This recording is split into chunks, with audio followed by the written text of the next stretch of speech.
Travolting presents The Fraser's Edge. Hosted by Jeff Sweeney and Stuart Elmore. Covering No Sudden Move. With special guest William Angelico.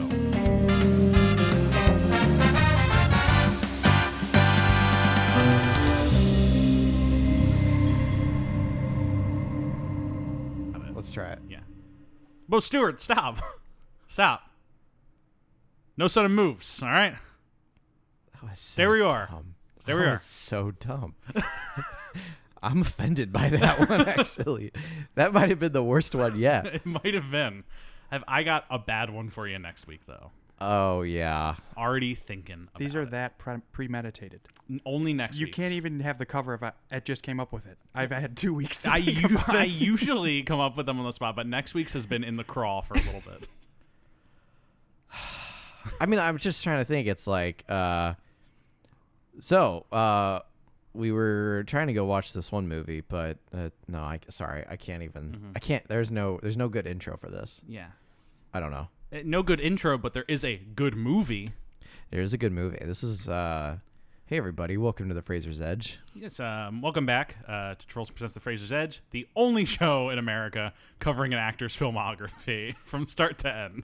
There's no other podcast doing it. No one. Definitely not the same. It's not the same actor. You say America, but should we stop there? Is it world? Do we Yeah, think? you know, It's very much that's world. actually galactic. To be, there are in fact no other podcast in the known solar system that are covering an actor's filmography. I think in one other star system, there's like a civilization that might be doing this. But other than that, we can at least claim solar system. We got a message from Europa that said, "Do not attempt landing or podcasting." A cease and here." desist. Do not attempt landing or podcasting here. All these worlds are yours except Europa. Except Europa. This one is ours.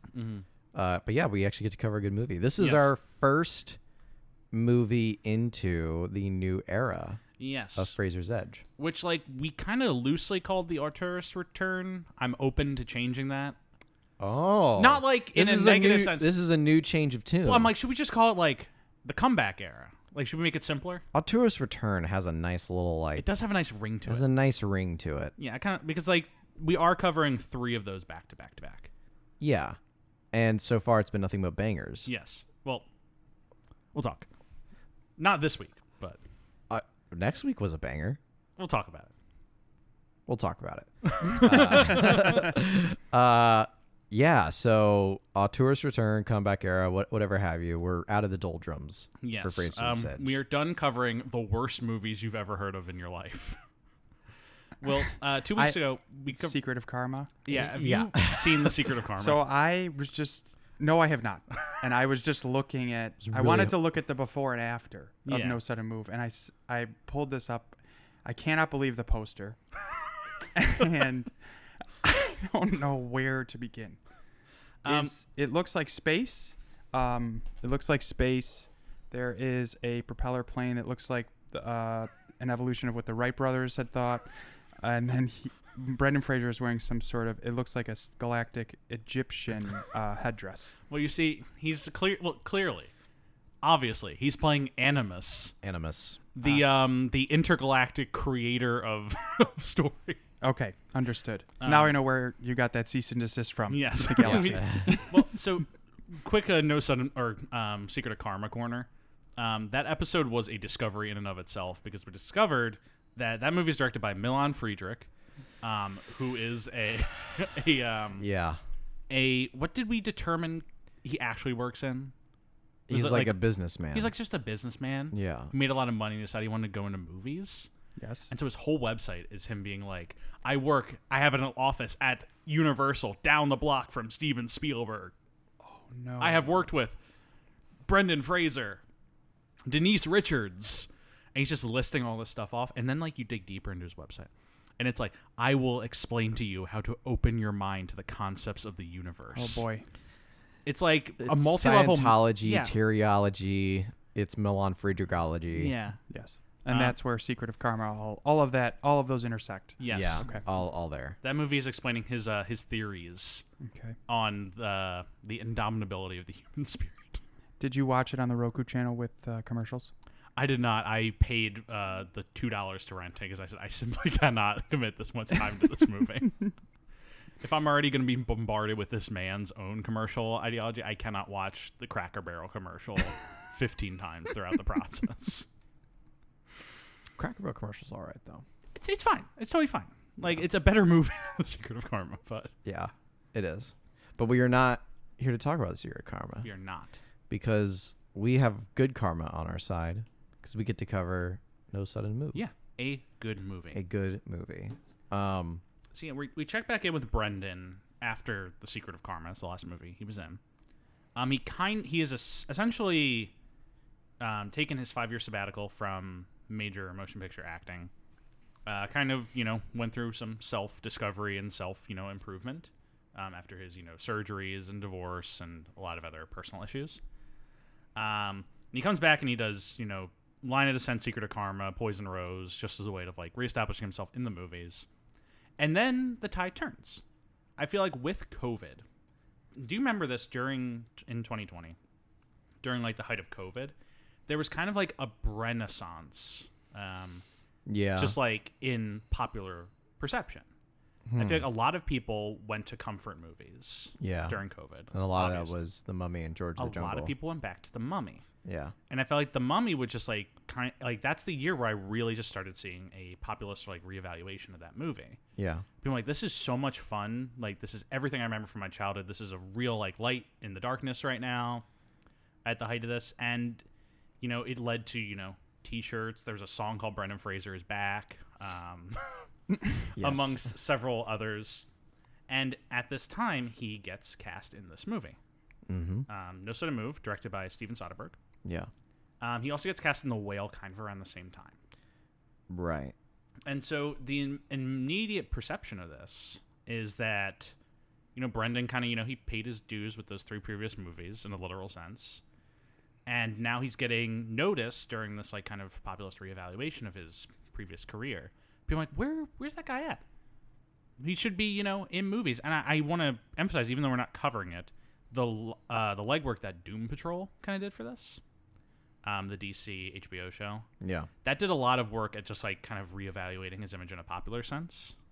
And then, Steven Soderbergh, Darren Aronofsky, eventually Martin Scorsese. They're like, this guy has something. He has it, whatever it is. Yeah. And let's see what we can do with him in our movies. Mm-hmm. Obviously, Aronofsky takes that to the fullest extent in The Whale. Yeah. But I think Soderbergh is very interesting. Like, let's put him in one of my ensembles. Because Soderbergh's a big ensemble guy. Yeah. He loves these ensembles of movie stars. And it could be like Matt Damon in some of his movies in like a 1-scene role. Mm-hmm. He just kind of gets these groups together and just kind of lets them play. And he's like, let's get Brendan in there. And Brendan is in this movie.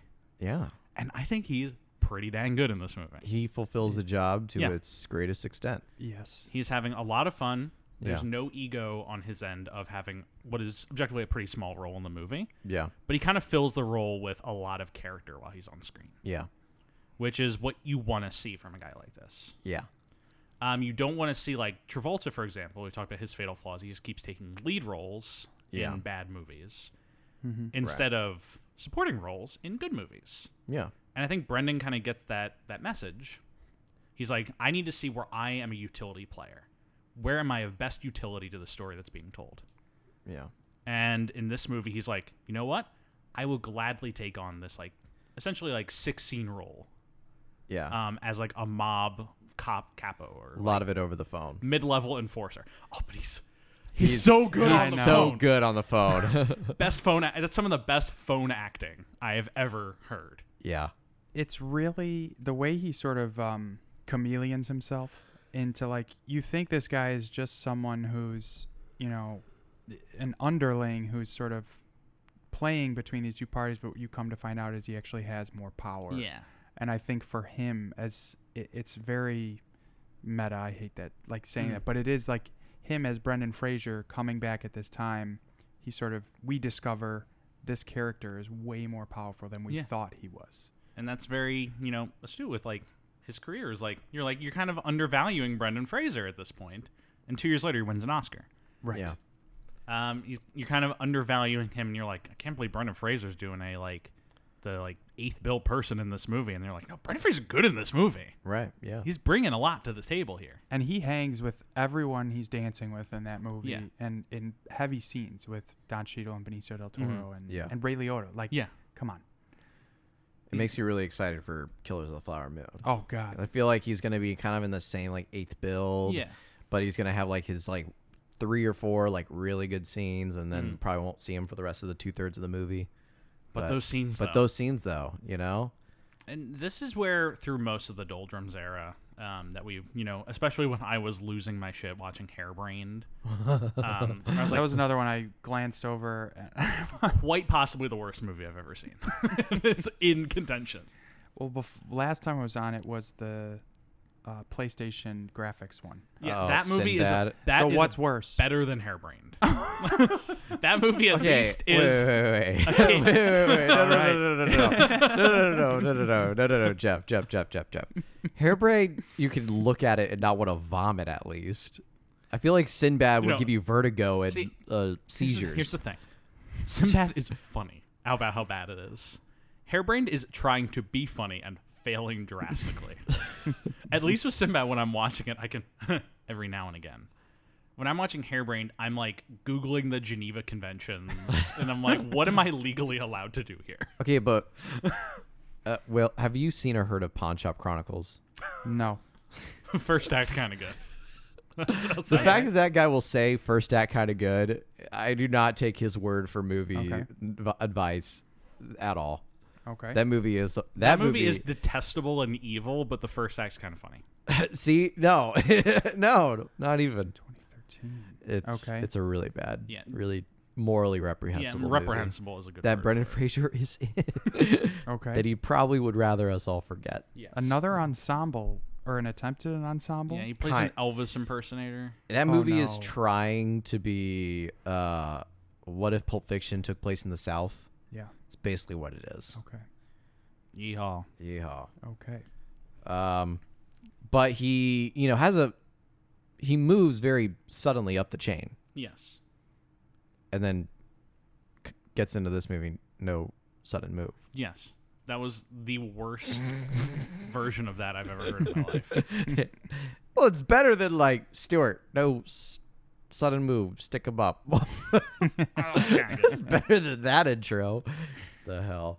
Okay, so What else? I mean, what other pretext you got? okay, so this movie is originally announced in November of 2019. Steven Soderbergh, Right. at this stage in his career, I know. is I think I know where you're going with very this. interesting to talk about. Yeah. Because he is doing so much at all times now. Yeah. He is quite prolific. Yeah, he in the year of our Lord 2023 directed a movie, Magic Mike's Last Dance. He also directed 6 to 8 episode TV shows. Yes. So he's directed 14 episodes plus a movie in this year alone. And these aren't like small shows. Like Full Circle is another ensemble, New York, international, Yeah. really. And then what's the other one? Command Z. Command Z, yeah, which is a smaller, more indie, but still he's doing it all. Yeah, and he is, he directs his movies. He's frequently the DP for his movies, and he is frequently the editor for his movies. He does and he produces all of his movies. Yeah. He is like a one-man machine. And, he's directed 2 movies in 2019, 1 movie in 2020, a movie in 2021, movie in 2022. Like, he directs a movie every year and TV shows on top of that. He's just insanely prolific at this stage in his career. Like, he was pretty busy in, like, the 2000s and the 90s when he popped off. But he was doing slightly, more prestige-y, I would say, movies. Yeah. And he's kind of settled into more leaning into his Oceans side than his Solaris side. And just kind of experimenting and making movies and having fun. And I'm very excited for him for that. But he gets announced to do this movie in 2019. Wait, I have to say, too, Yes. Che is like one of the most criminally underseen movies, period. It doesn't, it's a Criterion, but like it came out, no one wanted to buy it after, like, for distribution. and they like busted their ass to make this thing. 2 parts. It's like 4.5 hours. They're really there in the jungles doing this thing. Yeah. Then you get done with that. And I believe he did that thing where he's like, I'm going to retire. Yeah, he retired after Magic Mike. That's right. Okay. So he eventually got there, and then that went away. He said, I'm only going to direct TV, and I'm going to be the cinematographer for movies. Yeah, he wanted I'm done directing movies. Right. And then I can already see where that kind of goes. The thing that's funny is he directs Magic Mike, and then they announced Magic Mike XXL. And he is the DP for that movie, but he is not the director of that movie. And then when they make Magic Mike 3, he is the director. Back to the Magic Mike 3. The saga of Magic Mike tells that story. Yes. Yeah. He retires for 3 years. And then he comes back to movies with Logan Lucky, which is a movie I love very much. Very good movie. And the thing to Logan Lucky sidebar very briefly. Yes. Because it does play into my thoughts on this movie. Logan Lucky, when it was first conceived, people were like, oh, it's Ocean's 11, but with hillbillies. And it's going to be making fun of, like, hillbilly culture. And the thing that's so genius about that movie is that it knows that you're coming in like, oh, this is going to be a funny movie about hillbillies. And the whole movie, in the background, you're not realizing these hillbillies are so much smarter than the audience is, and they're pulling a con on top of a con. Yes. On you, the who's watching the movie. And the final thesis of the movie is like, these people are smart. They are, you know, emotional human beings who have entire ecosystems of their own, and you came into this movie undervaluing them, and that is your own mistake. Yes. And he does that in this movie as well with Don Cheadle, especially. Yeah. More in like a racial way than, you know, cultural in the sense of hillbillies and whatnot. And the characters in No Sudden Move are also doing that to Don Cheadle. They're all undervaluing him, and the audience is meant to undervalue him. And then, you know, at the end of the movie, he's the one who gets away with exactly what he wanted. I mean, literally undervalue him. Like, Yes. literally, like when they put out the bounty, it's always Yeah, like right. Yeah. put a higher bounty on Benicio del Toro than Don Cheadle. Exactly. And he's the one making all these Right. moves. Yeah, Don Cheadle's the one calling the shots Yeah. throughout the whole thing. Yeah. It's such smart filmmaking. Yeah. And structure for this movie. When this movie was originally announced, Don Cheadle is right in the cast. Josh Brolin is supposed to be playing the Benicio del Toro role. And he probably would have been good. Yeah. But I think Benicio has the perfect energy for what this character is trying to be. Brolin would have done like a pretty good job, but I 100% agree. Del Toro just like it's the most like the facade of like I'm like sort of the second in command, but he's not even the second in command. He's like the very bottom pillar of the whole operation, just getting strung along. And so this movie, it gets delayed due to COVID production. Yeah. They cycle out of a lot of actors because of COVID reasons. But eventually goes into production with the cast that it has. Yeah. I do think it's interesting. Brendan Fraser is not announced to be in this movie when it's first announced pre-COVID. When it picks up production again after COVID, he's added. He is cast. announced. I think if this movie goes into production in March, as is planned, Brendan Fraser is not in this movie. Yeah. And I think that would be a crime. And Are you saying that the pandemic has led to the Renaissance? I think the pandemic kind of led to the Renaissance. Well, he was already casted in The Whale, though, to be clear. It wasn't that this movie got him The Whale, right? Yes, but it's like, it's just The Whale. Let me look up. When is he? No, he was not announced to be in The Whale until January of 21. This is the first movie he Really? gets cast. You could be onto something here. And I truly think, like, had COVID not happened, you know, in the grand scheme of things, I would prefer COVID not to have happened. Of course. You're You're not saying the podcast is pro-COVID. we're not Provid. Provid-19. Fuck off. I'm not pro-COVID, but I think that if COVID doesn't happen, this movie goes into production without Brendan Fraser. I also question, does The Whale find Brendan Fraser? Well, Because that was a stage play before it was a movie. Right. It exists. I'm curious, does Aronofsky still do it? because Aronofsky said like it was a different movie that he watched of Fraser's that like led to him casting him. Well, It was a different movie, but I'm like, does he watch that movie if Brendan doesn't have this? because he probably watched the movie during COVID. Yes. I'm like, There's like a weird butterfly effect happening, and does someone else get cast in The Whale? Does he just not make The Whale? Because I feel like part of the reason he wanted to do The Whale is it's contained, and you can just do it with like 6 actors. I have heard that was why he wanted to do something that would shoot that production could work with. Yes. Because if COVID doesn't happen, he's like, well, I'm gonna go make Mother 2. She's back. She's back. That's the subtitle of the movie. It was the trailer to Journey to the End of the Night that Aronofsky saw that led him to casting Fraser. We did talk about that. Which is so funny. It wasn't the movie. It was the trailer to Journey. Have you seen Journey to the End of the Night? I have not. There's no reason to. It's not terrible. It's fine. It's you described it best, where it's like a everything happening in one night kind of movie. Yeah. Like Good Time. It's like the bad. It's not. It's like the subpar version of Good Time or After Hours. Yeah. Yeah. I had to look at the shelf to remember the name of that movie. I knew it was there. Yeah. But he's pretty good in that movie. Yeah. No, he's good in the movie. Yeah. I would say pretty good. He's Wait, really he good saw this trailer Saw in the trailer- 2006, or he? well, what is he? That's a good point. Is he watching it recently? Journey to the Night 2006? Is Darren Aronofsky casting people on IMDb just going through their trailers? Imagine if he's just there watching trailers, just scrolling. Nope. Nope. But there we go. Well, now I want to watch the trailer Journey of the Night and know what the trailer moment was that he saw. That was like Fraser's it. Right. I admittedly have not seen the trailer to Journey of the Night. I've seen the movie. Okay, so the 3 actors who drop out of this movie during the COVID. Clooney's one of them, right? It's George Clooney, Yeah. Sebastian Stan, John Cena. God damn. Are the 3 guys who drop out.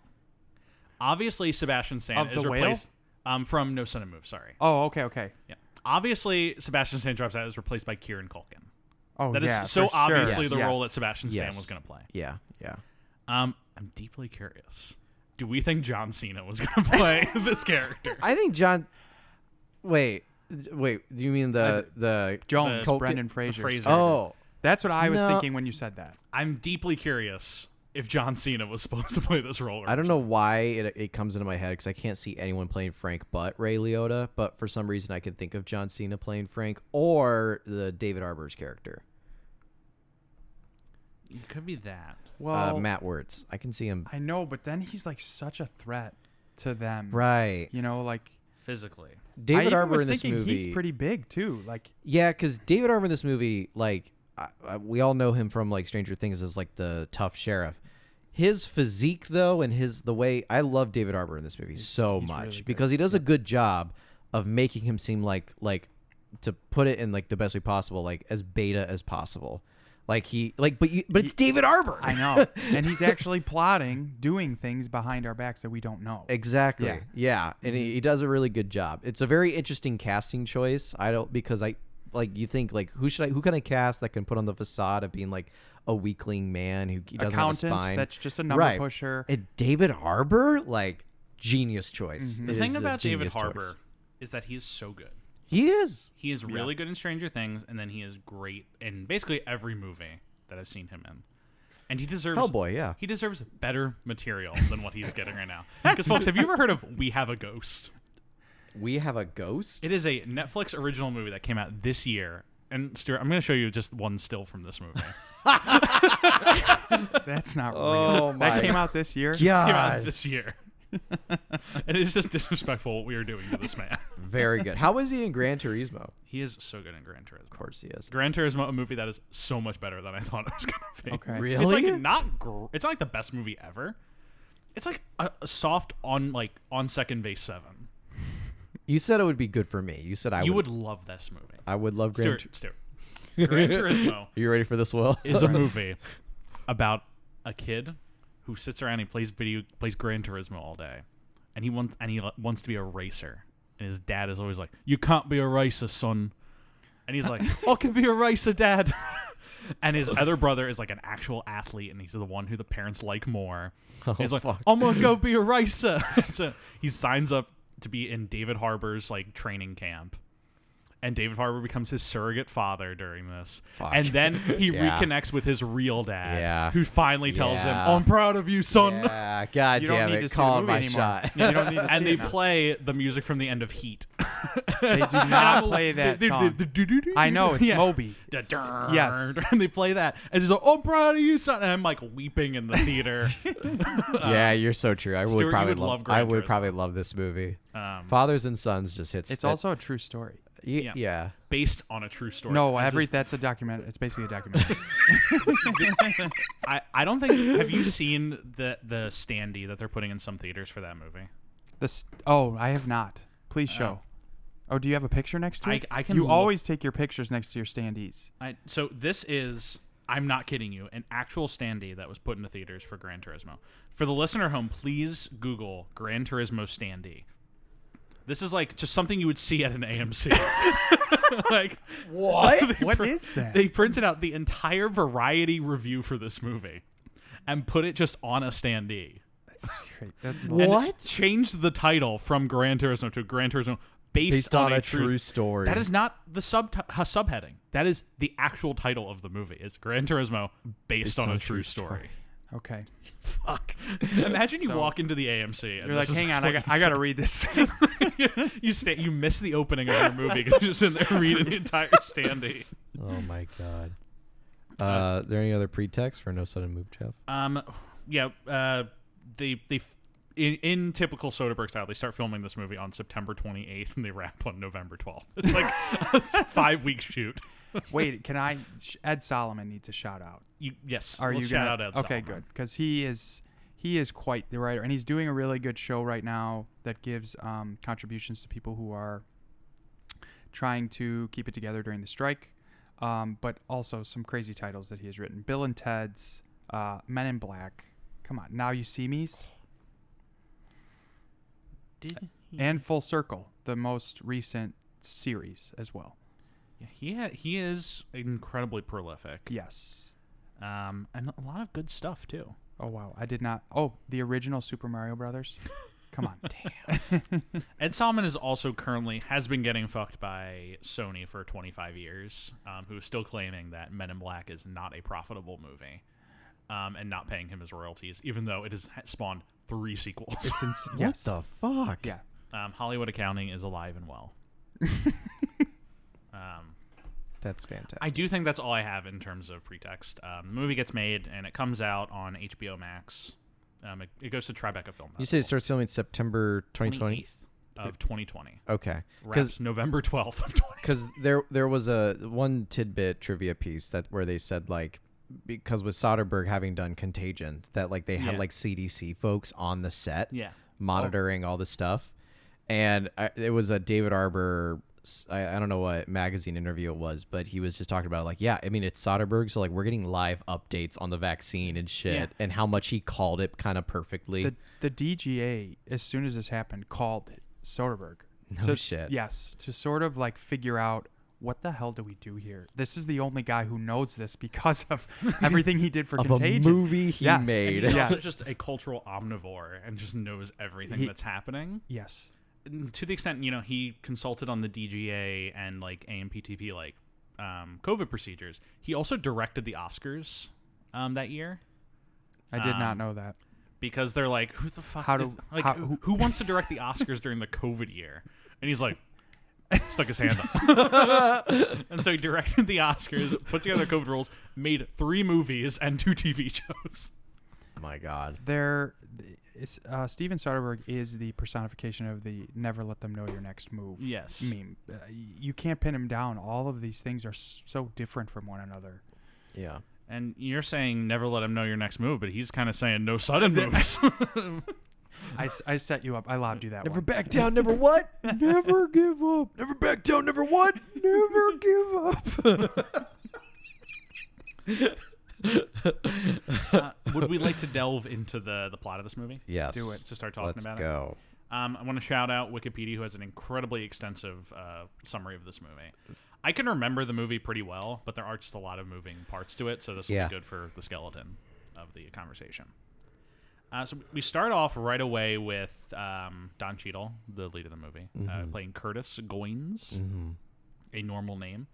I like Goins. Goins. It's a good last name. So he's fresh out of prison, Gird your goings. returning to Detroit, which is in a state of decline in the 4 years since he left. They're starting to plow through majority black neighborhoods to build a interstate. And the auto companies are taking over the town in a real way. And so he is, leaving from, 4 years before all this happened, coming back to a Detroit in decline. And he's immediately like, I want to get out of town. I need money. And so he goes to... Who does he go to first? Does he go to Fraser, or does Fraser find him? Well, somebody mentions a job that he's going to meet with somebody in a car, and Fraser's on the one in the driver's seat. Yes. He shows up to that guy's, I forget his name, but his business, and said there's someone in the back. Yeah. And that is Fraser. Yes. Yeah. So we immediately get Fraser sitting in the front seat. We get Frasered pretty early in this one. Yeah, we do. Right on the Fraser's edge. Very good. He had like a tiny sigh. He was like, Yes. Very good. Very good. And Fraser tells him about the job. Yeah. And from what we get at this point, he's going to, go to a house and babysit a family while they take the father of the house and go rob something. Yeah. They don't tell him too much. They just need to hold the family hostage while David Arbor's character's got to go get something for them. Yes. they say babysit, sort of the Yeah, same thing. because I think it sounds more like, we just need you to look tough and mean, but we're not actually going to hurt anybody. And his performance in this exact moment, this is the first moment that we're seeing this, like, would you refer to it as the Auteurist return. the return for Yeah. Fraser. And he just, like, does it so well where he plays this, like, he's sort of this guy that doesn't really know what's going on, and Yeah. I just have these details, I'm giving it to you, Mm-hmm. when he really does know, and we don't know this yet. Mm-hmm. Yeah. The thing he's really good at in this movie is playing exasperated.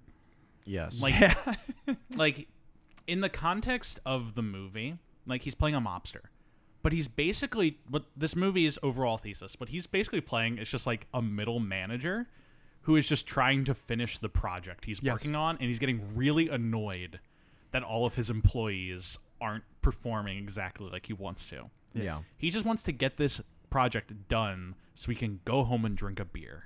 That's like his objective in this movie. Yeah. But they hire 3 separate men. Yes. Don Cheadle's first, and then Benicio del Toro, who we get introduced to, who is like, I was having a tough time like kind of calculating this. He's just like a paranoid person with some mob connections, but like, because I don't know, like the first scene when he's in his apartment, he's just like scouting about, looking around, seems all kind of sketchy. He's like one of those guys who the mob just hires for things. Yeah. He's not in the organization itself, but like he works for the Yeah. organization. Cheadle was like, He's a freelancer. Yes. yeah, Cheadle was like in a mob, but is now not in that mob anymore.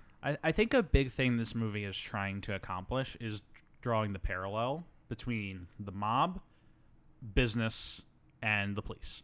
Yes. So he's trying to like point out that all 3 of those structures are basically built They're exactly all doing the the same. Yeah. Yeah, and so they get Benicio del Toro. Yeah. And I love his first little thing is like, I like to sit in the back. Can Yeah. you move to the front? And he's like, you're welcome to sit right next to me. It's like, I really prefer if you sit in the Yeah. front. Just like that paranoia. Yeah, I'm getting shot in the back. He is Yeah. a bit racist too Yeah. towards hit, and that's like something with the gangs that at that time, or the mob, the different crime families. Mhm. They had thoughts about each other at Yeah. that time. Because they have the different pasta names for the crime bosses. They have Capolini. Capelli.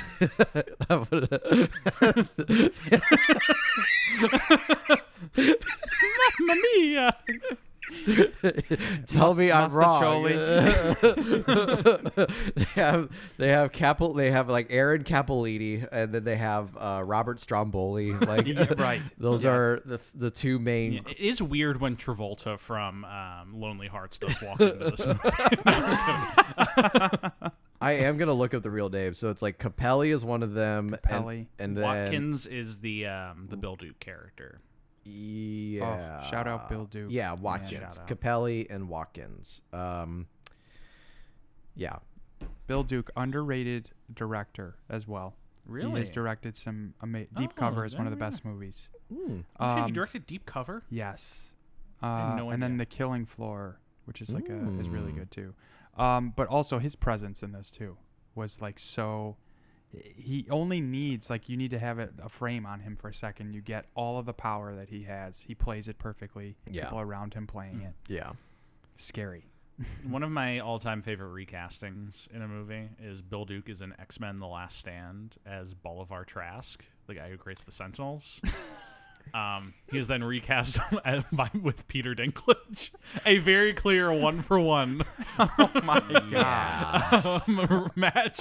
They're like, we're gonna show this guy. We're really gonna cast in the opposite direction. Very, when I look at Peter Dinklage, I'm like Bill Duke type. Yeah. That's what I think. No. So we get those two guys, Yes. and we're introduced to the third guy, Kieran Culkin, as Charlie. Pretty unceremoniously. You can tell he's like the least important member of this. Well, he just shows up. There's no hiring scene with Charlie. He's the one you're supposed to know the least about for suspicion, and then also for he's not a lead character. Right, because he's the one that's connected most to Fraser's character. Yes. Whereas Cheadle and Del Toro are just muscle. They're just hired muscle. Mm-hmm. So then we get to David Harbour's place. Yeah, there's a brief scene where Cheadle goes to his either ex-wife or sister. They don't say. Is was it- feeling sister. This is after it all goes down, though. No, this is before. Before? Oh, wait, no, it is No, after. you're It's right, after because that's you're when he right. gets the book. Yeah, you're That's right, when you're they talk right. about the ledger or whatever. You're Right. Because there's a scene when David Harbour's house before the guys show up, Yes. just to get the family dynamic in. Yeah. David Harbour, his wife, Amy played- Simons. yeah, and then they have their two kids. David Harbour plays an accountant for what kind of business? Auto business. An auto business of some kind. Yeah. They don't really explicitly say what. Yeah. I can't remember if they say which company he works for, Yeah. but I think it's supposed to be kind of anomalous. There's a line of dialogue where it hints that he's been having an affair with his secretary before the guys show up. Just very thrown out there, you don't really catch it that much.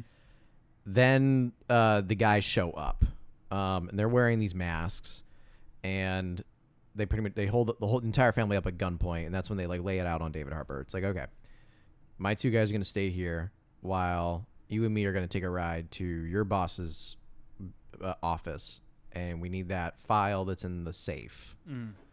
He's like, as long as you get that done by 10 a.m., then nothing bad will happen. We'll be all good. And so Kieran Culkin goes with David Harbour Yeah. to the office while Benicio and Cheadle are left to kind of babysit Amy Simons and their two kids. I do want to quickly shout out, if we're talking about actors in this movie who are also good directors, Amy Simons directed She Dies Tomorrow and a lot of TV. Yes. Soderbergh loves to cast directors in his movies. Yeah. Less competition. Less competition because he can kill them. No, I'm kidding. We talked about this when we watched Jurassic Park when they cast Richard Attenborough. So it's no, you can't win the fucking Oscar this year, dude. There's nothing better than a director putting another director in their movie. Yeah. It is Richard Attenborough in Jurassic Park. It is Frank Watts Ruffo in Close Encounters. It is David Lynch in The Fabelmans. It is Paul Thomas Anderson playing someone on a train in Minority Report. Yes. He's on the train in the background. That's good stuff. It's just only listed Spielberg movies there, but there are other examples of this. There's some business in the house with Cheadle and Del Toro with the family, but it's mostly just kind of them acclimating to the family a little bit. It's just kind of fun Soderbergh dialogue. Yeah. Kind of just snappy scenes. Yeah, a It's not neighbor comes over at one time.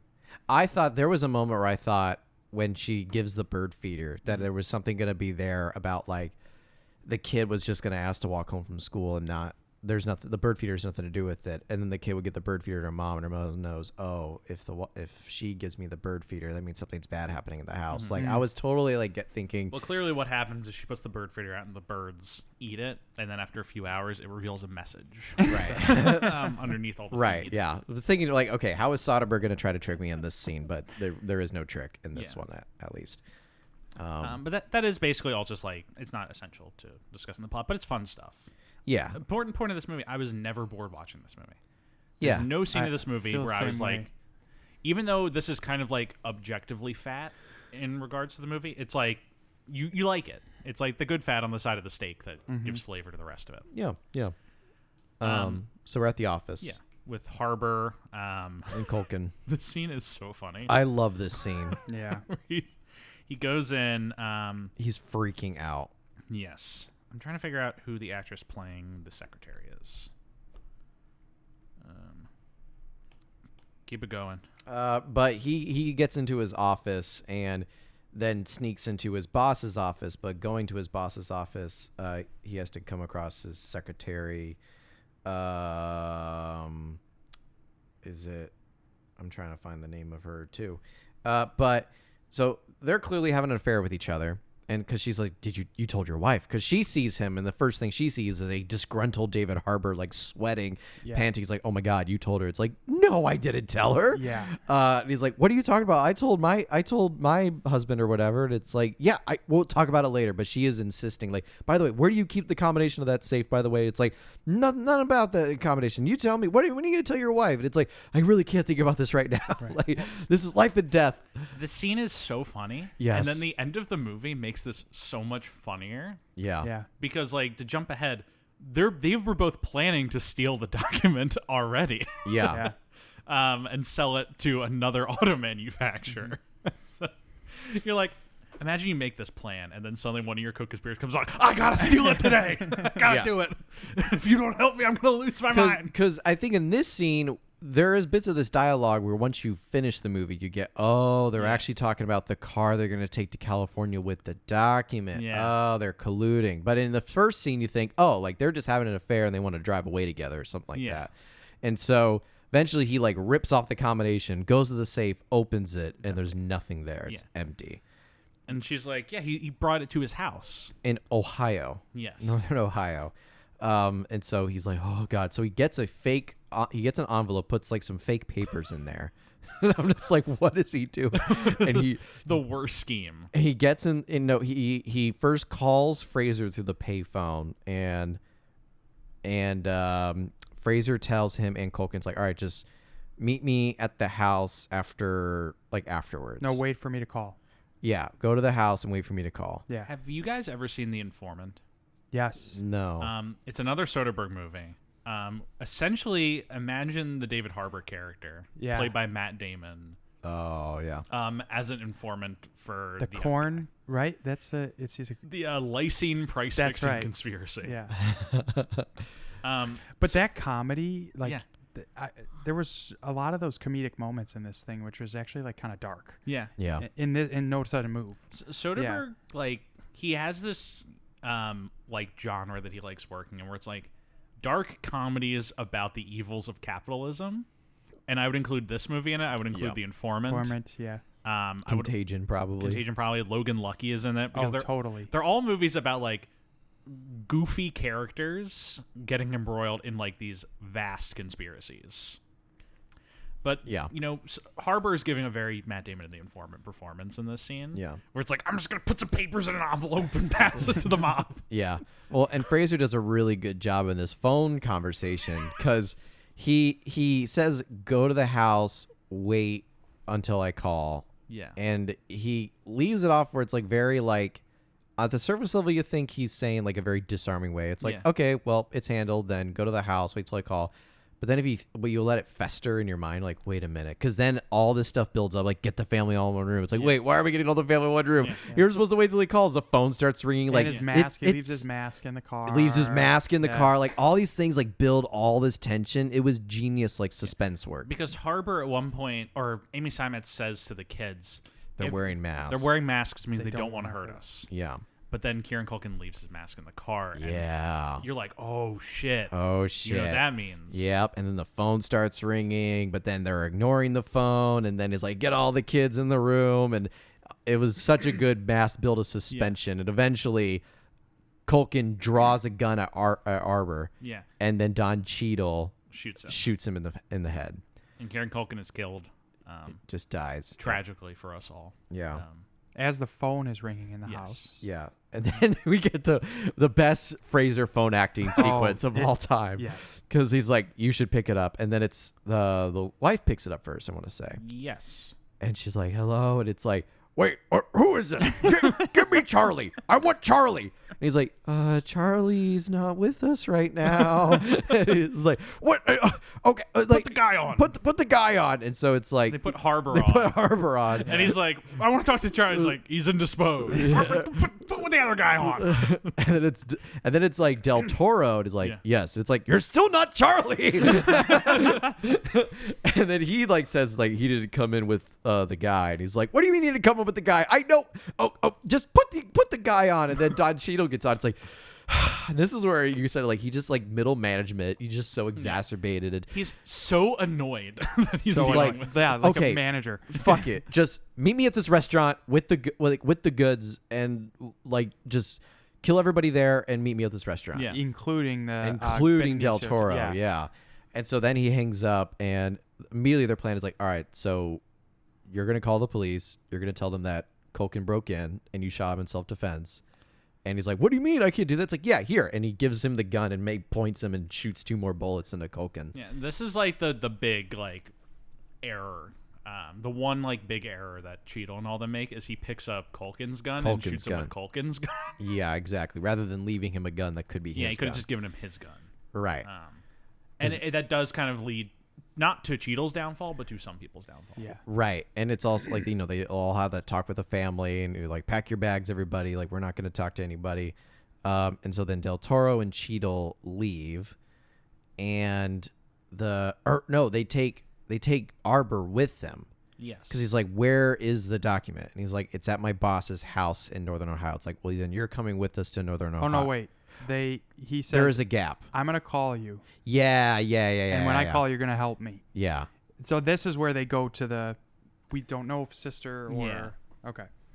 We forgot one small important Oh, exposition bit, which is Culkin having a conversation with Del Toro in the house, explaining Cheadle's background. That Goins worked in Watkins' mob, and there was a job at the Watkins hotel. Bill Duke. Yeah, and there was a job that went wrong that results in a lot of people getting shot and killed, but Goins walked away with Watkins's ledger that has all of his like business dealings on 10 it. years of people being of people that owe him money. Yeah. And so everybody knows that like Goins has that ledger, and if that were to ever like come out or whatever, however he says it, it's like Goins has like a target on his head, basically. So that was just like the one, because that follows into the scene where he then travels with Del Toro. They first go to Del Toro's place, and there's mobsters waiting on him. Right. So they Yes. keep driving. It's like, I know why they're after me. I don't know why they're after you. Do we ever find out why they're after Del Toro? Just because he's with them? I think it's Well- just kind of like he. Do we think that he knew about the wife, Capelli? Yeah, because he does say he has Oh. suspicions. So something earlier about that we sort of glossed over is that Del Toro is with Julia Fox when we first see him. Capelli's wife? Correct. Notorious Goblin mode originally. Because Ray Liotta's Frank Capelli. Okay. That's correct. Gotcha. Yeah. So This movie's confusing in the good way. Yes, and all of Yes. these characters all have weight. And Yes, they're all they all planting do. things, and that's the like when you say you're not ever, there's not one moment where you're not entertained, is because you're trying to play along with this whole thing, Yeah. and everyone is ahead of you as an audience member the Yeah. whole time. And you were about to say, there is a lot of scenes that seem like they're just like a lot of like nice juicy fat to it, but inside of this juicy fat, there's like a line of dialogue that's like kind of important to know. Yeah. Yeah, that just, comes like, up later. Yeah, exactly. Like, from to the audience, from what we're describing, would you believe if I told you this movie was about the origination of the catalytic converter? I was waiting for you to get to that. Like, I didn't want to just spew it out if I were to there. tell you this movie is about I the creation wanted- of the catalytic converter, I would you wanted believe to me? build up to that moment because that is my favorite Yeah. part of this movie. Absolutely hilarious. Because when they first describe it, like we'll get to that moment later because it's such a good scene. Because right now Del Toro and Cheeto go together and they Yeah. pass Del Toro's house that has mobsters waiting by. So then they stop by Cheeto's place where he talks to his, like, is it just his friend or like, It's just his friend. okay, who is like a bellhop at the Gotham Hotel. Yes. He's staying with him. He's crashing with him. Right. Yeah. And so he says like, yeah, like Watkins and everybody, they're after you. There's a bounty on your head right now. Yeah. And it's like, how much? And it's like 10 grand for the white guy, 5 grand for the black guy. I was like, wait, what? It's like, so like, wait a minute, why? And so then they leave from there. He goes to his, like, again, I don't know if it's ex-wife or whatever place. They build it up like an ex-wife who remarried, Yeah. had a kid because he's been in jail or something. But he says, you have my luggage. So he grabs his luggage, and in the luggage is the ledger that's been talked about Yes. earlier. So Cheeto's like, at this point, what's great about it is he's so much the lead, but he's the lead who, like you said, Will, is like a step ahead of kind of everybody. So because he's building up like leverage for himself, whereas him and Del Toro, it's like, oh, we're just gonna like finish the job and pocket it all for ourselves. It's the same trick he pulls in Logan Lucky, where the whole time you're like, Channing Tatum's kind of a guy who's in over his head, and you think Cheadle's in over his head. And then the end of the movie recontextualizes the whole thing. We're like, no, everyone else is in over their head with Cheadle. He's pulling the con on everybody. Yeah. And he's the only one who gets out with what he wants. And so cut back to the house, the police show up. John Hamm plays the main detective. Who looks so much like Don Draper. Yeah, I mean, yeah. It's just, how do you not, with the fedora and like the 60s style suit. Yeah. John Hamm is like, I feel bad for him because he is kind of stuck in that like 1950s detective or mobster like look. Yeah. It just, when you look at his face. Yes, it's and like, also in The Town, he's playing something Yeah. similar to this. Yes, in modern exactly. day. And so he questions the entire family. And first he questions like David Harbour, who I love David Harbour's like testimony in this. He's like, yeah, so he comes in and then, I saw that he was going to draw his gun. So I shoot him. And it's like, wait, back up. You said you shot him with his own gun. So how did you get his gun? He's like, and did you shoot him from the same angle? It's like, well, no, I shot him from his head here. And then I saw he was going to grab his gun. So then I moved over here and shot him twice over here. It just makes no Yeah. sense. The story makes no sense at all. Which is one of the things that like John Hamm is like kind of picking up on. Yeah. But then he talks to the boy because they're all like, there's no other guys here. Nope, it was just Culkin. That was the only guy. Talks to the boy. He's like, yeah, well, one of them told us. Wait, one of them? Who's them? It's like, I'm one of like him. He told us to go into there. He's like, what? It's like that scene in The Big Lebowski where he's like, who's we? He's like, the royal we. And which actress plays the wife? Amy Amy Simons. Simons. Yeah. Who? Amy Simons. Simons. So Amy Simons, then she has her like interrogation scene with the cop, and she does an amazing job too because she's just smoking a cigarette. Like, it's like, can you think of why they would target your family?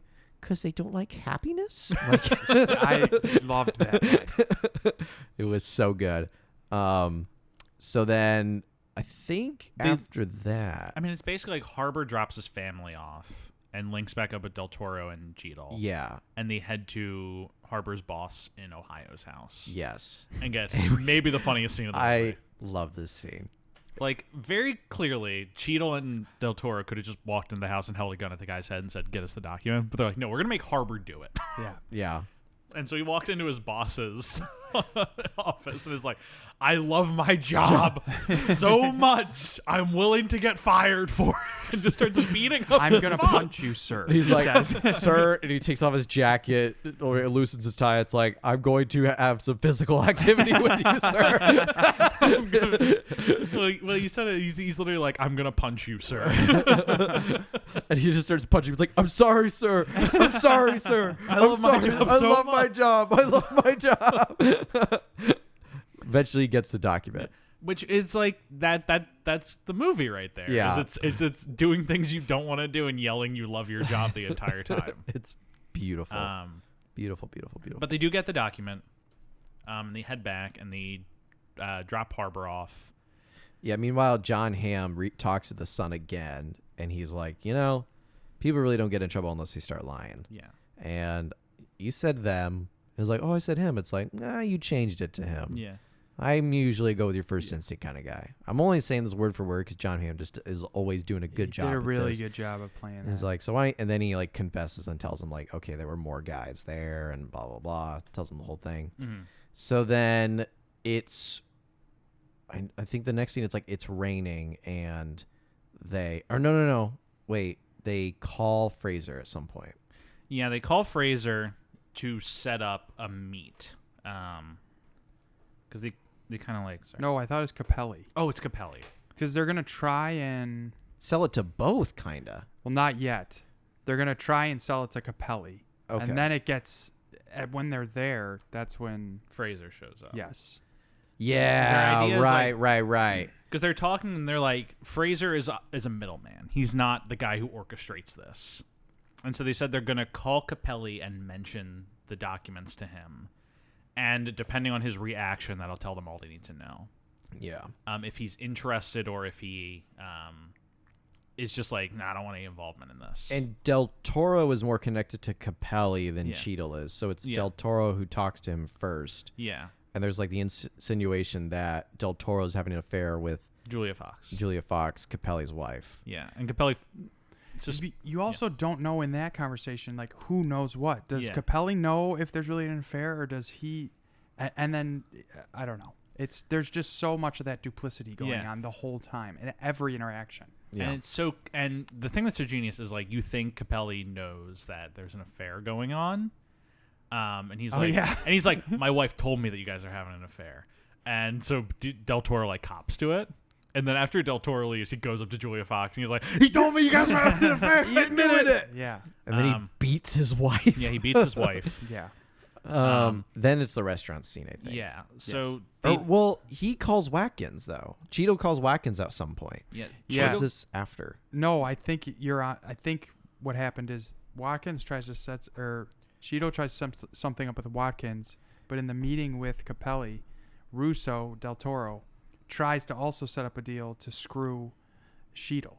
So they both set up sort of separate things, and then at the Same time, Fraser shows up. because Capelli has called Fraser Yeah. to Yeah. screw both of them.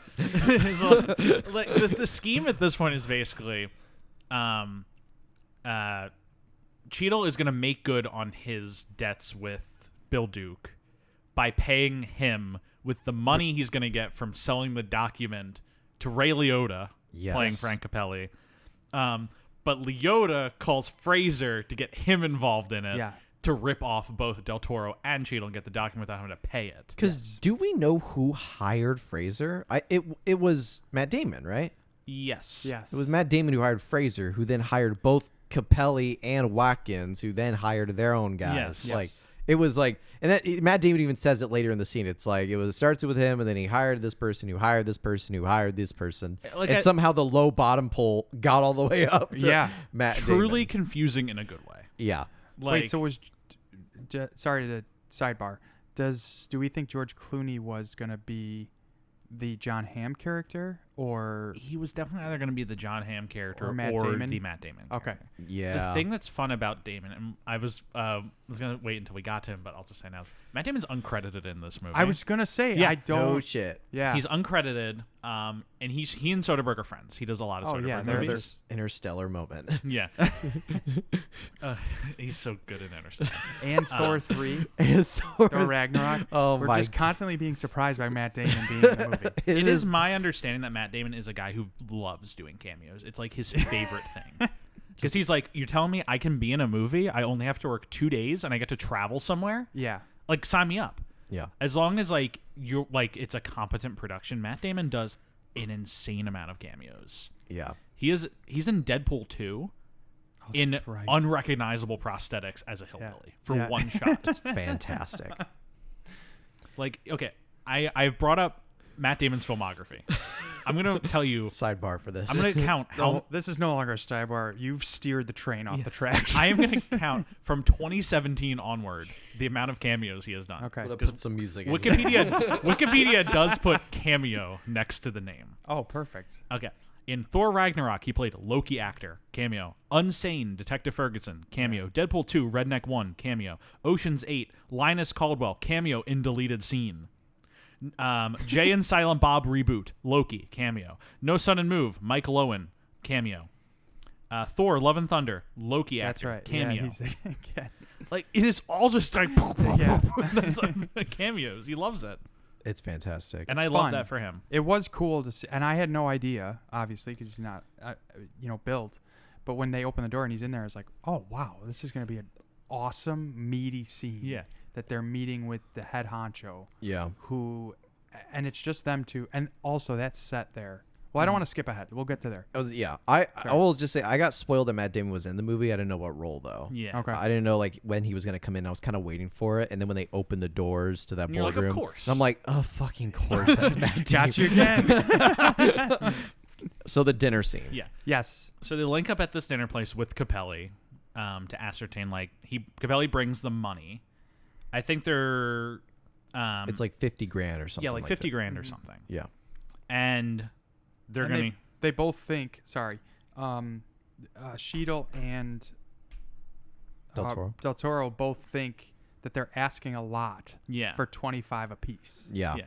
And it increasingly becomes that they're lowballing. Yeah. and I love that like this movie continues to just grow, rise. just ramps The it up the last whole time. scene where Yeah. John Hamm gives Matt Damon the suitcase, like, it actually recounted. It was actually like 436. Crazy. I'm Yeah. like, Jesus Christ. Because he calls... or when Cheadle calls Bill Duke, he is like, so I'm going to get 50,000. I can pay you 45 to clear my name, and then I'm going to take $5,000, which is Yeah. what I was originally promised for this job. Yeah. And Bill Duke's like, okay, that's fine. And so they come here, and Ray Liotta like passes the money off, Yeah. and they pull out the documents, and then Fraser shows up with a gun. Which he puts under a napkin. Yeah, which I loved. very subtly. Very, very, very good. Yeah. It's like funny how he's still like holding the gun pretty decently high. Yeah. So it looks so obviously gun shaped around a napkin. And Fraser's like, you thought you could pull a fucking fast one on me, huh? The way he moves too, Yeah. Fraser, like it's so good. He is menacing, but he's also, like you said, he's exasperated. He just goes in between all of those. You can tell different- he's excited to be in Yes. this movie. Yeah. Like he really wants to do his best job. Oh yeah, he pulls it all out. All because the he's stops. excited to be in this movie with a real character. Even if it's not a big character, but he's doing like a real movie with a real character. He's excited by this, and he's doing a lot of stuff. Yeah. Just flexing some muscles that have not yet been flexed in a while. And so he holds him up at gunpoint. He's like, okay, so this is what's really going to happen. And Cheadle's like, okay, well, first off, and he does like a distracting gesture, and then he throws like a plate or something Yeah. at him, and then like does a dive over. And then there's like men with guns in the there's bar, a bunch of which I other think guys. are Capelli hires. Well, yeah, because they picked. Yes, I think it's Capelli has planted these people there. Yeah. because he knows, and he basically runs the town. Yeah, and so they fire off guns. Fraser immediately gets hit like 3 times in the back and dies. I was like, oh, that's that in this movie. that's that with Fraser. Fraser He dies in just this dies. But he had way more than I thought he was gonna have. Yeah, that's going true. into this movie. Yeah. I didn't know we were going to see him at that dinner scene. It Yeah. caught me off Either guard. I was like, okay, great. Imagine if like, okay, I don't think it would have been better, but I'm just spitballing here.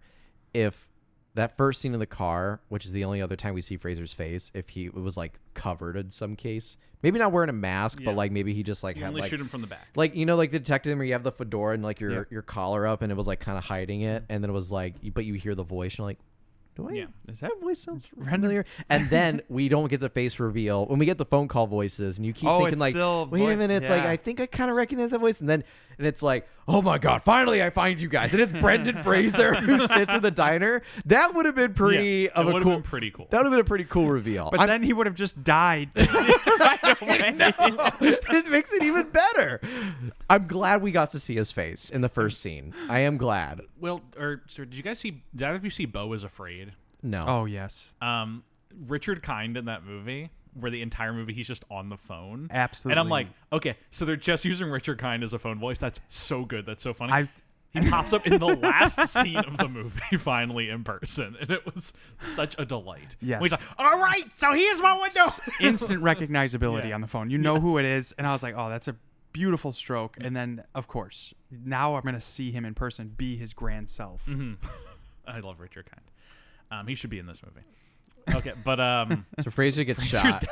and he's dead. Fraser, his death is kind of funny. All right, and we will see you next week. Yeah, we'll see you next week, buddy. Cheadle He like gets up from the table and immediately gets hit by like 2 billion bullets. Oh, yeah. He took them all in the back. yeah. Capelli takes the money and runs, and Yeah. then Cheadle chases after him. No, he runs out.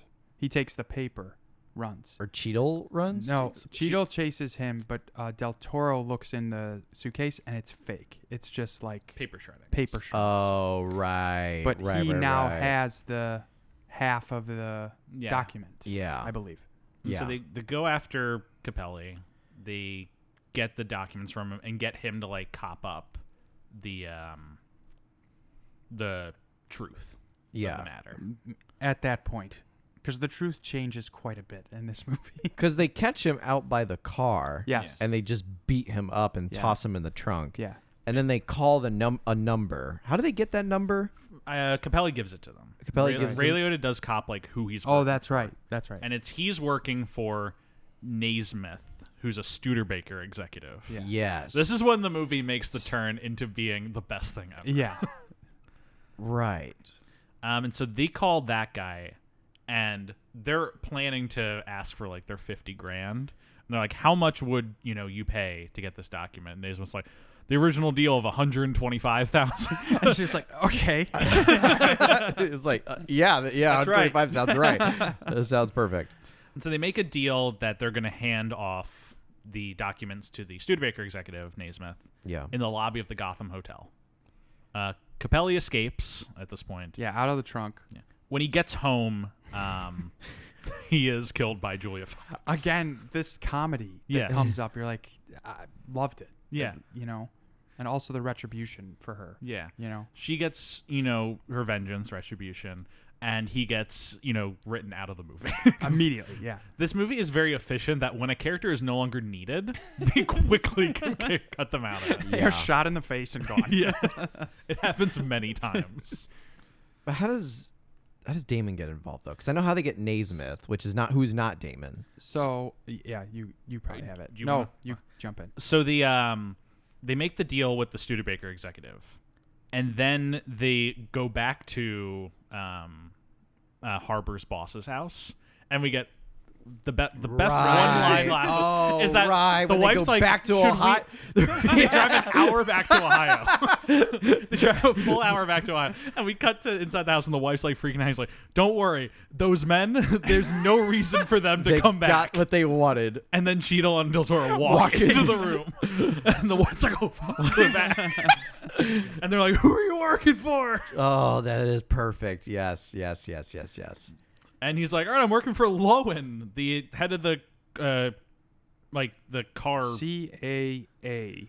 Yeah. Is it Chrysler? No, it's like, The conglomerate. yes, it's someone who it's like some sort of association that worked with the Big Four at that time. Okay.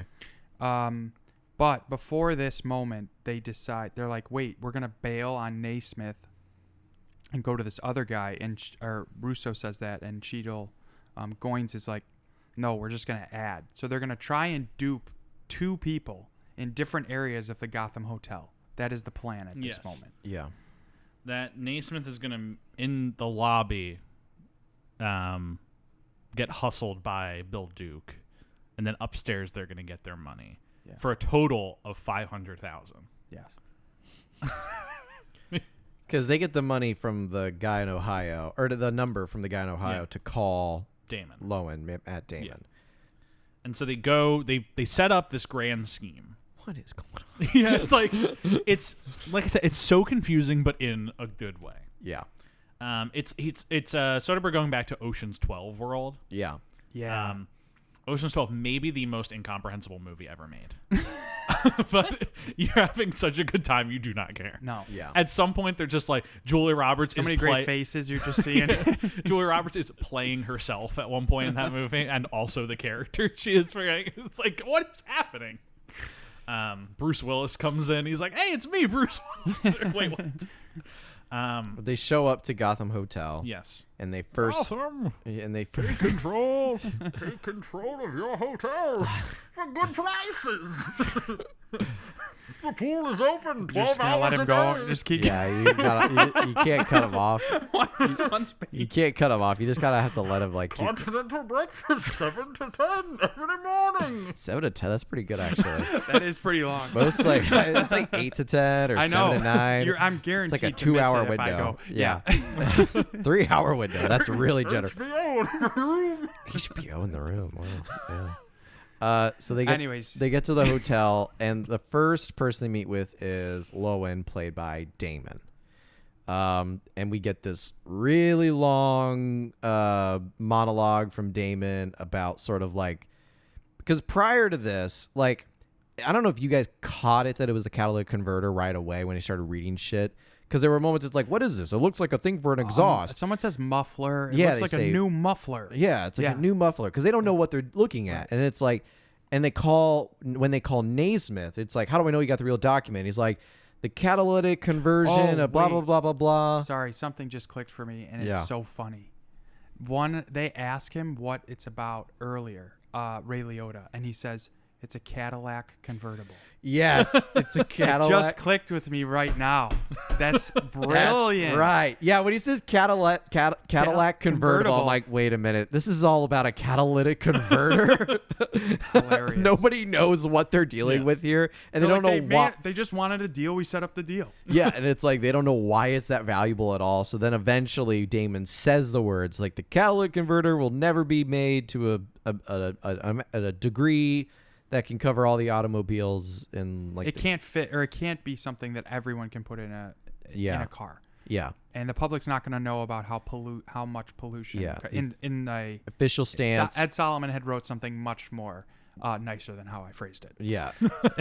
Yeah, he's like the automobile industry's official stance is that we do not contribute to the mass pollution in Los Angeles. Yes. It's like something like that. Yeah. But that's the moment where they realize, we too, that it's the catalytic converter that Yeah. they're trying to suppress this. Yeah. So this whole thing has been about the catalytic converter that the automobiles industry doesn't want it to get out, and they're paying a lot of money to like keep it like hidden secure, and that's Yeah. why it's this goose chase to like find it essentially. But yeah, the monologue goes on to be like, yeah, like, you know, I'm giving you a lot of money, but I have lots of money. Like, Yeah, Grows he on tried to trees. get the last word, Mhm. and he did. yeah. About saying like, this doesn't matter to me. You think you're winning, you're not. Like, I'm basically like God. And Del Toro's just like, I mean, we have your money, so Yeah. But it's like, you are, little people in the grand structure Yeah. of he doesn't say capitalism, but it's like clear That like, is the representation. that's the idea. Yes. yeah.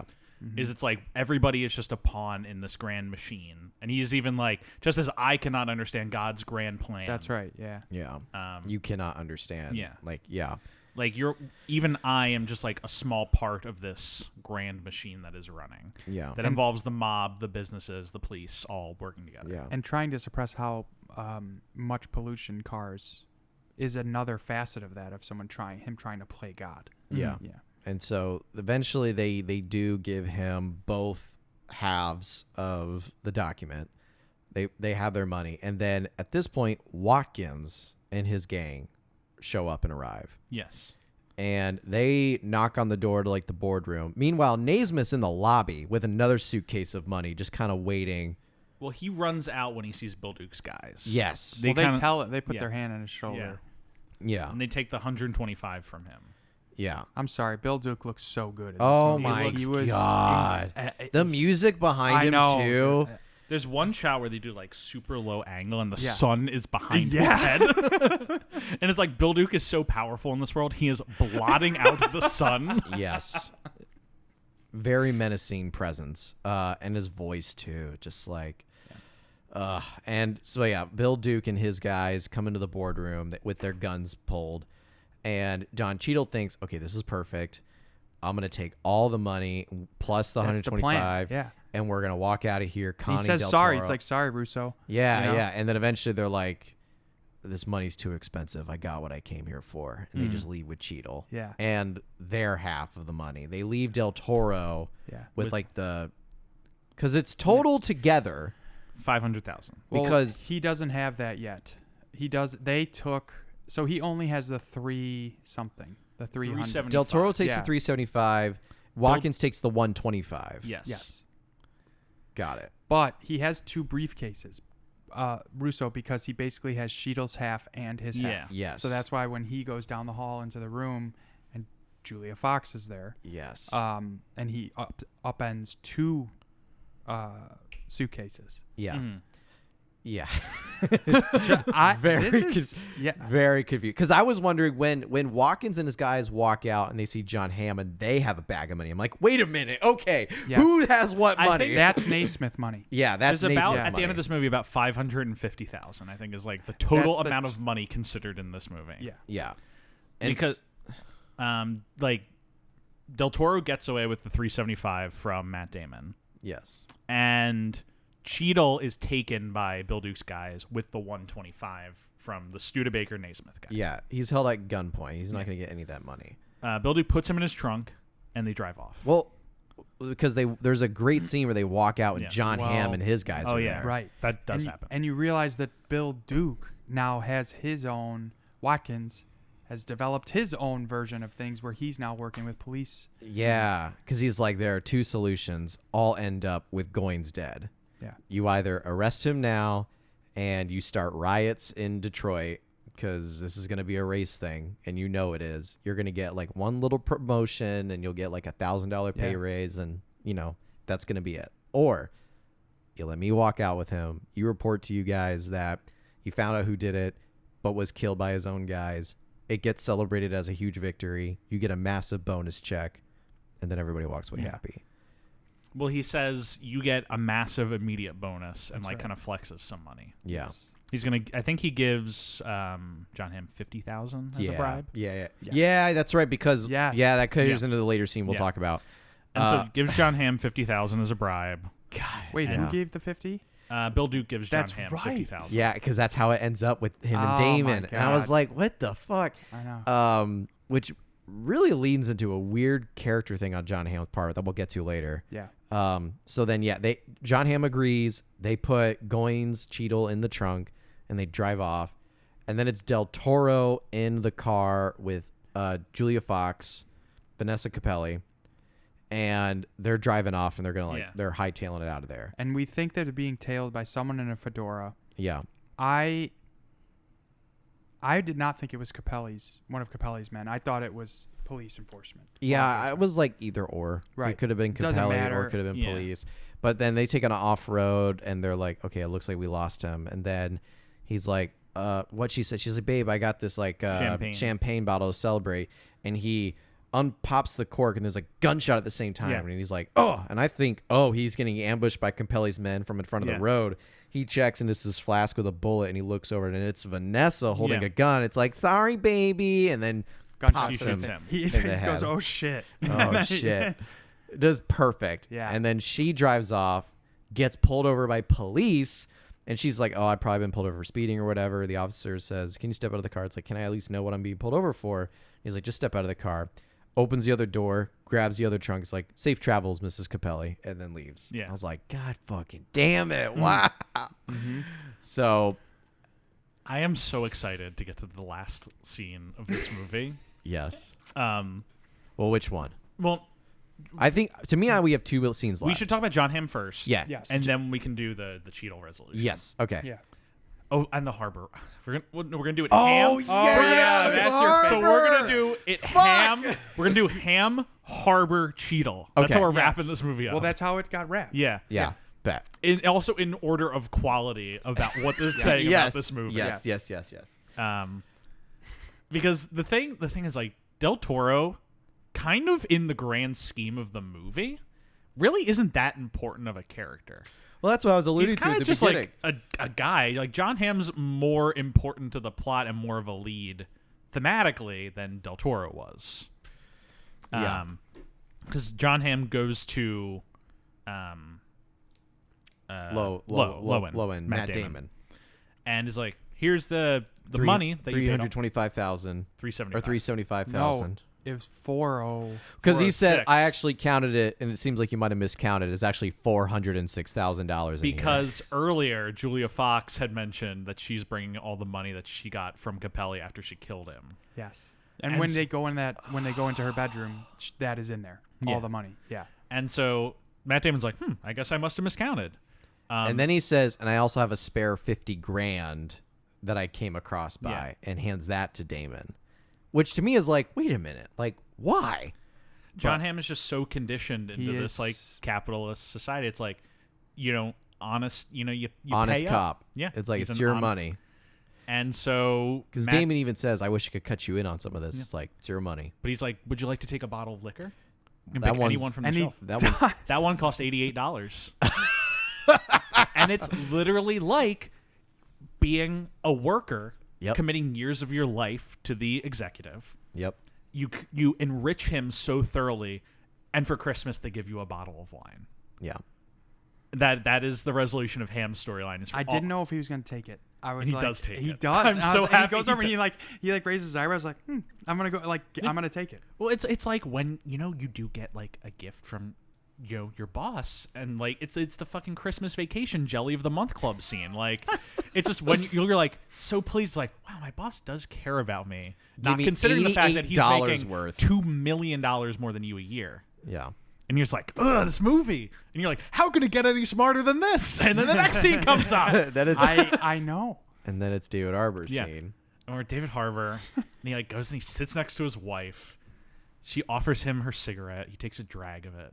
And you get the best line of this fucking movie, where he's like, Christ, it's only Tuesday. It's like, to him, he's thinking about it. It's the work week. And like Yes. every day is just this stressful. And it's only Tuesday. He's working for the weekend. Well, and did we miss a scene where he goes back to his office and talks to the secretary? And that's where we learn about this whole thing where they were planning on stealing the document. And then she talks about, it's like, oh, did you cancel the rental car? It's like, I didn't cancel the rental car. And I did go see a real estate agent. And then a dude walks in, Phil Jamoke. Yeah. And he's like, hey, everything from the third shelf? It's like, yep, everything from the third shelf. And then David's like, Phil? You're going with Phil? And he's like, well, Phil was able to, like, commit or whatever. And I told Naismith or something. So then that ends. And then I think he goes home and does the cigarette The drag. Tuesday. It's only fucking Tuesday. great. That's such like, So good. God, that's good. That's just like good, It's- sturdy writing. And sums up that whole idea Yeah. that you were talking about just slogging away for, Yeah. the man. Slogging away for the man, working for the weekend. It's only Tuesday. Yeah, it's only Tuesday. Like, And then we get Cheadle's Yeah. scene, the final scene of the movie. which starts off with that incredible shot of Bill Duke. Yes, the blotting out of the sun. Where it's like you're just looking at a shot and it's like the sun is right in the camera lens. And you're like, what is this shot? Like, are we just looking at the sun? And then Bill Duke steps in front of it, and you're like, oh fuck, oh god. Because these cars pull I'm up. like on my couch, like having a fucking epileptic seizure at how excited I am at this. Because the cars pull up into some random abandoned like factory yard Yeah. or something, and then they get Cheadle out Mob of location number 2. literally, that's what it was. It was mob location number 2. Any TV show or movie worth its salt has a scene at a location. Mob like that. location number 2, yeah. And so yeah, they get Cheadle out of the trunk. He's like on the ground, and Bill Duke's towering over him with the sun at his back. Yeah. And that conversation's like, I'm trying to think because I know how it ends, but how does that like whole thing begin? He says, Like, you think that they brought in there to kill him, and what makes you think you could have trusted me? yeah. Yeah, that's what he asked. And he's like, you're a man to be trusted, Watkins. Yeah. He's like, how much of this money do you think like is owed? He's like, I just want my 5,000. Yeah, what it was originally contracted Originally for. contracted for. Motions to a guy, pops out 5,000, and he just says, I don't want to see your face ever again. You're never gonna come back to Detroit and have fun in Kansas City. Yeah. And Cheadle's given his $5,000. He walks off. Yep. And that's the movie. That's the movie. We get like a little like text Epilogue. block about the catalytic converter. Yeah. Which I did not know this was true. Yeah. Does it say based on a true story in the beginning? I don't think so. I think like the bones of it are No, like, I know entire- it. Yeah. Yeah, I know it's like, but I didn't know it was based off something that really Yeah. happened about them really trying to suppress. It's like have you seen The Nice Guys? Yes. One of my most favorite movies. So good. Which is also a movie about the car companies in Detroit. So we've real Yeah. niche genre Yes. that you love. I guess I just love movies like this. Yeah. 1950s, 70s Detroit But- car company yeah. movies. Which has I'm not going to talk about The Nice Guys. Yeah, I no, could do we a whole can- podcast just about The Nice Guys. Like I'm Yeah. talking like multiple episodes. Right. I would do the Jack Healy Chronicles. Stuart, have you seen The Nice Guys? I have not. Thank you for You and me sparing are going to us. get together and we're watching The Nice Guys. Okay, This is bet. vital to our friendship. Okay. Bet. I am the Ryan Gosling to your Russell Crowe. Well, You're constantly why am I exasperated. the Russell Crowe? Oh, you want that? I feel like you I'm want the. you want that. You I want want that that? in the Nice Guys. But when we Okay. watch it, you'll understand. Like, and like, it's basically like Ryan Gosling just doing the worst things ever, and Russell going, "Why are you doing this? We have a job to yeah, do." it's like he's like the bumbling. But we're gonna get together and watch The Nice Guys. I want to watch Logan Lucky after you described it. We should watch both those movies. That's a good double feature. That's a sounds like great good double feature. Anyway, so he walks off, and we get like the text block about like the car companies cut a deal with the government to put catalytic converters in all new cars and never paid any fines. For trying to suppress it for 15 Yeah. years. And just polluting the environment for Yes. all those years. Yeah. And like the thing I love about this movie is that obviously everybody at the top gets off richer than they did at the beginning. Yeah. Matt Damon, says that. yeah. The one guy who gets away from this whole thing unscathed, like on the lower echelon, is the guy who just showed up for his honest day's work for an honest day's pay. He did a day of work and he got his $50,000 he was originally contracted for. Never wanted anything more, Yeah. and that's what he gets away with. 5,000. Yeah. $5,000. The Yeah, 5,000 he 5,000. got. But yeah. And he walks out with his $5,000 and heads to Kansas City. He's the only person who makes out of the movie unscathed. And the whole time, Benicio del Toro is in a racist way thinking they always don't know how to end and Yeah. don't know where to cut it, and referring to black people as a Yeah. whole, saying like they don't know when to stop. Mm-hmm. And Don Cheadle the whole time is trying to ramp up the deal. Yeah. But what he's doing is trying to get his debt paid Yeah. and not be killed by Watkins. All he wants is to be debt free and walk away with $5,000, That's it. and he's set. Yeah. And he's the only one who navigated it. He's through the that whole only one who path. figures it out. Del Toro tried to grab more than he was. He was the one who actually wanted more than he was owed and gets killed for it. Yeah. Same with Julia Fox. She survives, but has nothing. Nothing. Capelli gets killed. Yeah. Which she probably might still be on the hook for his murder. Yeah. We don't know. Probably will I would be. imagine. Yeah, especially if he's in deep with John Hamm Yeah. and them. Fraser gets killed by 10 billion He bullets. took a barrage of bullets to the back. An excessive amount of bullets. It's literally like Too Platoon. many bullets. it's like James Platoon. Caan in The Godfather. It's like, I good did shit. want to point out 550,000 in 1950 is equivalent to 6,976,000 today. Yeah. So that was a pretty big chunk of change. Well, like, and even like $5,000 is. Oh, yeah, That's so- enough for him to Cheadle to start a new life. Go to Kansas City and start with this clean slate. Yeah. For sure. Yeah, he's got money to like start a new life and Yes. be just fine. The ending felt so satisfying. Yeah, It did. really did, and I was like, "How are they gonna? What is gonna happen? How are they gonna tie this all back?" And especially when Del Toro got shot, I was like, "Well, I don't know how this is gonna end now." You know, because I thought I saw Don Cheadle's last sort of thing. but- Yeah. can I quickly do my favorite section of the show, the IMDb trivia weirdness Please subsection? do this, please. Anytime I find stuff on IMDb trivia that has no business being on IMDb trivia, I love to highlight it out. Wait, pause. Does the production submit these? No, this This is all just IMDb it's trivia. random Wikipedia, people. like- it's like all okay. fan like. Fan. And so you always get like people who are just like, this person is in another movie with this person. And then I'm going to read you. There are so many for this movie. I would like to read them all off in honor of IMDb trivia, which is one of the funniest. A moment of silence for IMDb First up, Brendan Fraser and Don Cheadle were last together in the movie Crash. Yeah. The first Ray Liotta Don Cheadle collaboration since the TV movie The Rat Pack. Like the first, like it's not like they're like, if you're just like the first De Niro Scorsese collaboration since Casino, referring to the action, that makes sense because they work together a lot. You can't just be like the first Ray Liotta Don There's Cheadle. no one out there that was pining for the, Yeah, Ray for the Liotta. like they were clearly just in the Rat Pack. That's just another thing they were in. Reunites Matt Damon and Don Cheadle after previously working together in the Ocean's trilogy. Noted, this is listed as a spoiler on IMDb trivia because Matt Damon is uncredited. That's what I saw that gave it away that Matt Damon was in this movie. Reunites Matt Damon and Noah Jupe for the third time after Suburbicon and Ford v Ferrari. Noah Jupe is playing David Harbour's son in this movie. They do not have a scene together. Wow. And then the final one, which is also listed as a spoiler. Benicio del Toro, Don Cheadle, David Harbour, and Matt Damon are part of the Marvel Cinematic Universe. John Hamm, also dubbed for Iron Man in Marvel's MODOK. Not a part of the MCU, though. So stupid. Why they have to do him dirty like that? This is so rude. Yeah, he's not part of the club, but he did something. He was in MODOK. Yeah. Anytime we have one of those, I do just feel it important to shout it out.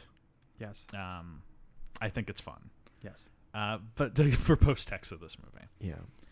Movie has its premiere at Tribeca Film Festival June 18th, 2021. Comes out on HBO Max on July 1st, a few weeks later. Gets overall rapturous reviews. People like this movie. The Rotten Tomatoes 92%, average rating 7.8. Everyone's basically like, it's Soderbergh in The Way You Love Him, doing one of his like crime capers again. It was right post-COVID, Yes. too. And I really do think... I was thinking about that when I was watching it. I was like, this would have done so well if it was released right now. Like, it would have had a theater run. It would have done something, and I think people would have gone to see it. This is the kind of movie that, you want to see in theaters more, and you don't. Yeah. Because of reasons. But it's just like, I'm not going to go into the Yes. theaters and strikes and whatnot. Yeah. There are smarter people than me who have done extensive writing and talking about that. But Soderbergh, like this is just like, it's like your Nice Guys, your Oceans, your Logan Luckies. I'm trying to think. There was a great example of a movie that came out like this recently. Oh, like PTA when he did like Licorice Pizza or Inherent Vice. Just like star-studded, fun capers, like dramatic comedies that are just good movies. I would put Glass Onion, like Glass the Onion, knives, yes. Knives Out, those things too, like which are like, they're movies. Yeah. Like movies were done back then, and we're like, all you want to go is see one good movie. You don't need it to be drawn out. I really enjoyed that. Yeah. This No Sudden Move for that same reason. Like, it's all I needed. Yeah. And it was so satisfying. When you say the word movie, these are the type of things that I think about. Yeah. Like, I love, your Oppenheimers of the world, which is an incredible film. And I love, like, I love to go see a good blockbuster. But when I think of, like, movie, I think of something like this. There's, like, around 2 hours, just a fun time with some movie stars, doing cool stuff with a good idea at the end of it. That's the kind of thing you like that draws you into the movies. That's what was, like, perpetuated the machine for 50 years before they went and mucked it up. Yeah. Right. It is a heist film, too. Yeah. Which is like a very specific movie genre. Yes. But they did something different with it too, which is also very hard to do after something's been overdone so many times for decades and decades. It was just such a joy to get to talk about this movie and like that this Finally. Yeah, and not just to talk about, but more importantly than talk about, but to watch this type of movie. Yeah. Right. I feel like this is to be perfect. I think this is one of our stronger episodes we've had in a good while. Yeah. And Will, it was your contribution, but also just like that we're just so excited to talk about the movie. That like is this. really why. It's like breath of fresh air. Yes, when a movie is good like that, it's easy for you to talk about it in this way. Yeah. And good for Fraser too. You guys are in a good era of Fraser. Yeah, for 3 movies. Yeah. And then Wait, what? And no TV, correct? No TV. Okay. Although I have my reservations, but That would audience. Well, is there anything he is currently? Oh, Fraser. he was in Batgirl, but Batgirl got shelved. Well, it's funny you say that. It's very funny you say that. Okay. I'm scared. It's very funny you should say that, Will, because Well, Stuart, don't blow the surprise. Let's not blow. We the can't. Just cut this out. I don't want. Well, we next can't talk there's about it. there's a big surprise next week that we have to reveal to the audience. Before we wrap this up and say final thoughts, I do want to ask previous guest of the show, Mark Tilley, how do you feel about No Sudden Move? Oh, it's great. What a good time on the couch. He walked in. I thought we should get his live, honest reaction about this movie. It's fantastic. All right, Jeff, you want to take us home? Before we wrap this up, I just want to say, Will, do you have any final thoughts on the movie that you wanted to get out? I think everyone should. This is a testament to how good of a director and creator Steven Soderbergh is, and maybe go through some of his deeper cuts. Go back there because he has done a ton of stuff. I have not seen it all. He has actually directed 3 movies while we've been recording this episode, in fact. So go back to those deep cuts, see Che, watch The Nick, one of the best shows ever, and just you might find some of this goodness in there as well. Very good. Stuart, any final thoughts? I'm just glad we were able to, finally watch a movie that we didn't have to threaten our own lives. I think I texted you. You were in the theater as I was watching this, but I was like, no sudden move. Slaps hard. Yeah, it's good. It slaps very hard. Yeah, and I actually I watched it a day where I got really, really terrible sleep. I naturally woke up at 4 a.m. and couldn't go back to sleep. Got 3 hours of sleep the whole entire time. And I tried to watch this movie at 10 a.m. or something like that, and I was just so dead tired, and I didn't want to threaten fall asleep, so I paused it and I took a nap, woke back up, still very groggy, tired, but it still kept my attention throughout the entire movie, which I think is a testament to it, because I can easily get distracted in movies, but it kept my attention. It was such a joy to watch this movie, talk about something good for the first time, and I'm going to count our last good movie, because I think it's probably about 10 years. Well... The last good movie that we talked about. Yeah, what was the best last movie we talked about was Extraordinary Measures. Jesus But Christ. I would say the last good movie that we talked about, capital G good, was honestly almost 15 years ago. It's been a while. What are you going to say? Yeah, what is it going to be? Tomb of the Dragon, Center of the Earth, Air I Breathe, Last Time, Journey to the End of the Night? Probably I liked Looney Tunes Back in Action. Fight Me. That's probably the last one I really liked. And it's very exciting that we get to talk about some meaty movies now. And on that topic, make sure to tune in next week. Unless anyone has anything else to say, make sure to tune in next week for an episode covering The Whale, Darren Aronofsky's 2022 drama. We might be joined with a guest for that one. We're waiting to hear his schedule. But regardless, that episode will be coming out next week. We hope you enjoy it. We hope it's a good one. In the meantime, please remember to rate, review, and subscribe on whatever platform you're listening on. As a reminder, we are available on Spotify, Apple Podcasts, Google Podcasts, YouTube, Amazon Podcasts, basically anywhere where there's a podcast. You type in our name, we're there. If you got multiple accounts, hit us with a few extra subscriptions, a few extra likes. We love it. We appreciate it. We appreciate you. Find us on Twitter, Instagram, BlueSky, and Threads at TravoltingPod.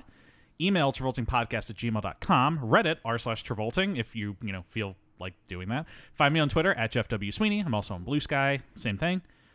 Stuart, anything you want to plug? I am 1 degree away of deleting all my social media. So that's fair. No. Will, anything you want to plug? You movie? just said all that so quick. It was the side effects for a drug in the commercial. Yeah. No, nothing I want to plug. I'm just going to echo the Travolting podcast, Fraser's Edge. Yeah. Big fan. I do want to quickly shout out, Will directed a movie. I don't know if it's publicly accessible yet. It's not publicly accessible yet. It's Roadkill. It will be soon, but there might be another screening. So Very cool. I'm waiting to hear about that. If the movie, whenever the movie comes out, we'll throw it in the comments, the link to it here. But finally, I'd like to just express special thanks to Michael Van Bodegum Smith for the theme music that's taking you out, and Rebecca Johnson for the artwork. Have a great week, folks. See you next week for The Whale.